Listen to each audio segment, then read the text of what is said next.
ও নবীর উম্মতের দল, ওই নবীর আমরা উম্মত, ওই নবীর উম্মত আমরা না, কত ভাগ্যবান।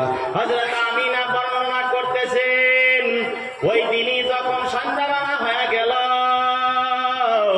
আমিনা চোখের পানি ছেড়ে ছেড়ে কান্না করে আর বলে, আব্দুল্লাহ তো নাই, এই বাচ্চাকে বড় হইলে কে খেলনা এনে দেবে, কে এই বাচ্চাকে খেলনা এনে দিবে।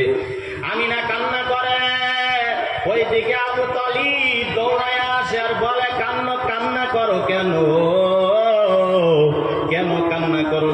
আমিনা কান্না করে আর বলে, আমার এই বাচ্চা যখন বড় হবে খেলনা কে এনে দিবে, খেলনা কে এনে দিবে।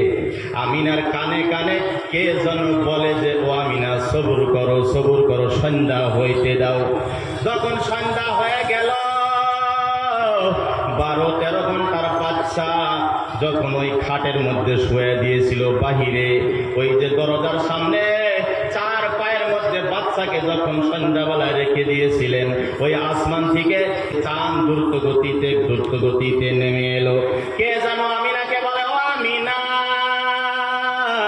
একটু সন্ধ্যা হইতে দাও, তোমার বাচ্চার খেলনা করার জন্য কোনো পুতুল লাগবে না, প্লাস্টিক লাগবে না, তোমার বাচ্চাকে খেলনা দেওয়ার জন্য আমি আল্লাহ আসমান থেকে চাঁদ নামাইয়া দিব। কোন সুবহানাল্লাহ।